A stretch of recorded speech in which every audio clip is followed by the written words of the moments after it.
Je suis dans un couple polygame depuis plus de 5 ans. Au début, on n'habitait pas ensemble. Après quelques années, il y avait tellement de tensions. Si ce n'était pas avec ma coépouse, c'était avec mon mari. Je n'arrivais pas du tout à gérer cette situation. Un bon jour, mon mari a cherché un appartement pour ma coépouse pour instaurer la paix, disait-il. Au début, il faisait 2 jours chez chacune de nous. Mais récemment, il a commencé à sauter les tours et ça m'a fait sortir de mes gonds. C'est que il trouve toutes les excuses pour ne pas venir chez moi. Je lui ai fait des reproches, ça n'a rien servi. Je lui dis tout simplement c'est pour ses enfants, mais ça n'a rien changé de son comportement. Je suis allée jusqu'à le dire à son frère, mais il n'y a aucun changement. Et il m'a dit tout simplement qu'il fonctionne en fonction de son travail et pas en fonction de ses 2 femmes. Je ne sais plus quoi faire, coach. Bienvenue dans votre émission Ne divorcez pas, changez juste la donne. Sur 4C Solutions, votre cabinet de coaching en relations sentimentales et personnelles pour vous accompagner à trouver des solutions aux problèmes de couple ou de célibat. Je suis Kiné Ndiaye, experte en relations sentimentales et personnelles, la première en Afrique francophone avec 15 ans d'expérience. Cette vidéo s'adresse à toutes les femmes qui se trouvent dans un couple polygame et qui ont des difficultés de gérer la polygamie.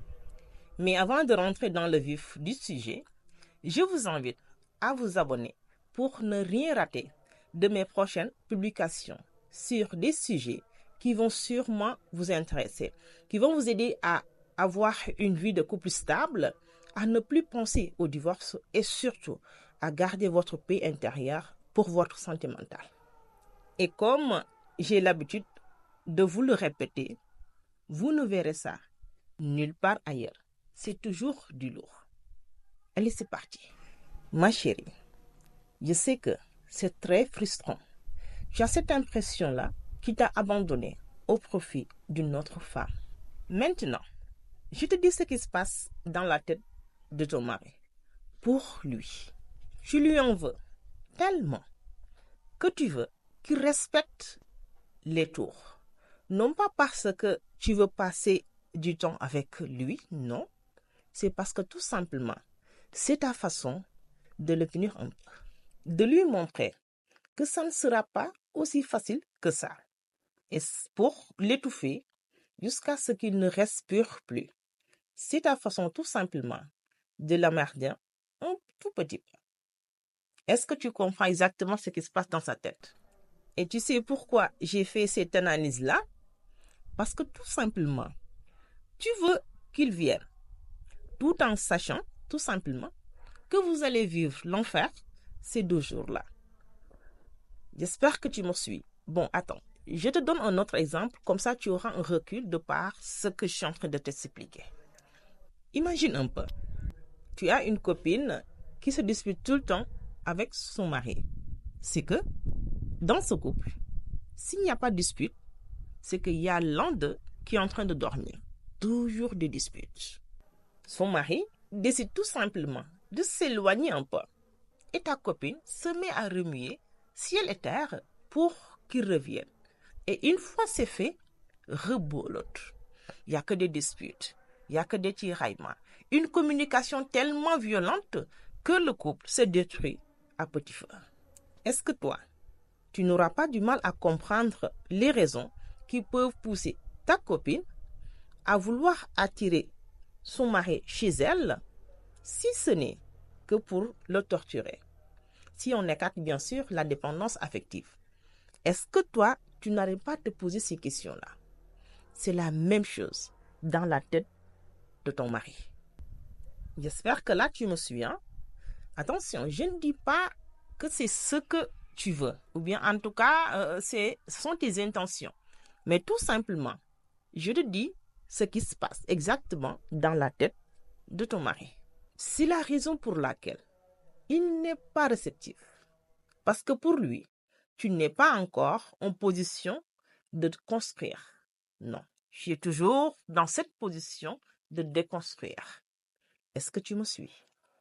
Et pire encore, non seulement il pensera que tu vas détruire le couple parce que tu as fait sortir vos problèmes, ou bien en tout cas tu en as parlé avec ses proches, mais tout simplement, il va penser que tu utilises tout simplement les enfants pour le faire culpabiliser. Ou pire, tu veux monter les enfants contre lui. Est-ce que tu vois la perception que monsieur a de cette situation-là? Pourquoi il n'est pas du tout réceptif? Je ne suis pas toujours là pour te dire que tu as mal fait. Non.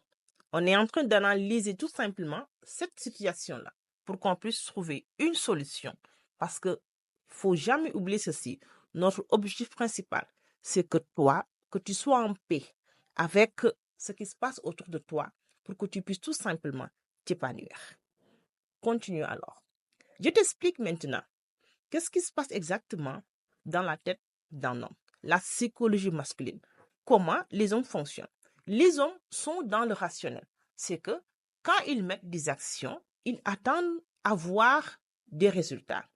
Si ils font des choses et qu'il n'y a pas de résultat derrière, ce qu'ils vont faire, ils vont s'investir ailleurs. Attention, je ne cautionne pas ça du tout, mais c'est pour te dire tout simplement comment fonctionne un homme. Ça, c'est de la psychologie masculine.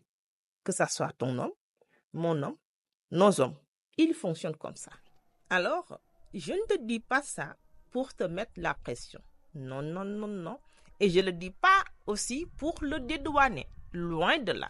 Je te dis ça seulement pour que tu puisses voir où se trouve vraiment le blocage.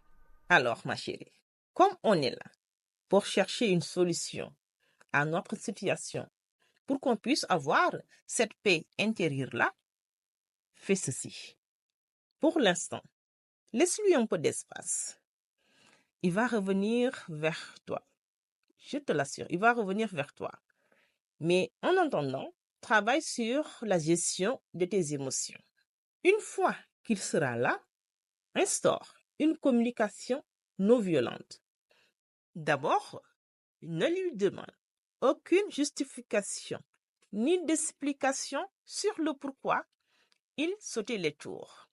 Laisse-le repartir, surtout sans aucun reproche. Et je tiens à ça parce que là, vraiment, on n'arrive pas à gérer ça, hein? Sans aucun reproche. Et ceci va déconnecter cette pression-là et le fait qu'il a cette impression-là que tu veux l'obliger, coûte que coûte. À distance, tu maintiens une communication constructive pour qu'il s'arrête tout simplement d'être sur la défensive. Ne lui demande pas quand est-ce qu'il va venir ou bien quand est-ce qu'il va revenir. Surtout, n'utilise pas aussi les enfants.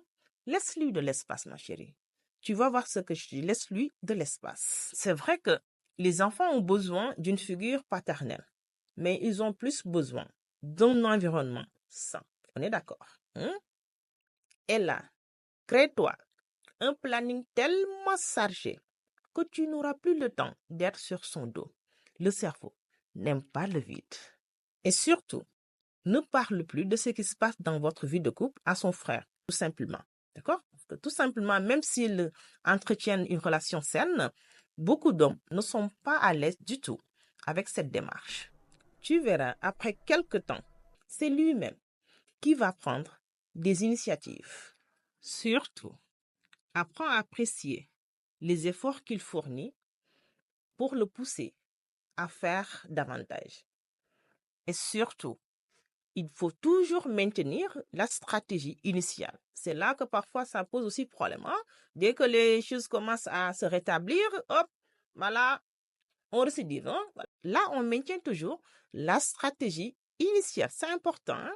Et là, quand tu remarqueras qu'il est en train maintenant d'être plus réceptif, ou bien en tout cas de mettre des actions en place qui tendent vers tes attentes, là, maintenant, tu crées des moments de qualité qui vont tendre à travailler pour reprendre le contrôle du couple, pour tout simplement avoir ce couple épanoui dans un environnement sain. C'est de ça qu'il s'agit, ma chérie. Après quelque temps, avec les efforts qu'il continue de fournir, tu verras que toi, tu vas commencer à te connecter émotionnellement. C'est ça qui va déclencher chez toi ce désir sexuel. Et hop, c'est parti pour de bon. Là maintenant, je fais appel à ta féminité. Tu donnes une touche personnelle à votre intimité pour créer de nouvelles expériences pour une connexion sexuelle épanouie. Tu n'auras plus besoin de lui dire de respecter les tours parce que c'est lui-même qui va venir naturellement vers toi, ma chérie. Surtout, retiens ceci, ma chérie. Cette paix intérieure-là vaut vraiment la peine de travailler sur ton couple. Je t'assure. Maintenant, si toi qui regardes, tu crois que ou bien tu penses que ta situation est beaucoup plus complexe, tu as cette possibilité-là de réserver un coaching privé ou tout simplement d'intégrer notre groupe pour bénéficier de plus de 15 ans d'expérience. Envoie un message privé ou sur le numéro qui se trouve en haut ou en bas, ça dépend d'où vous regardez la vidéo, et on te dira comment ça se passe. On va travailler étape par étape jusqu'à que tu reprennes le contrôle de ton couple. Ne divorcez pas, changez juste la donne. Je vous dis à la prochaine dans une autre vidéo. Allez, bye.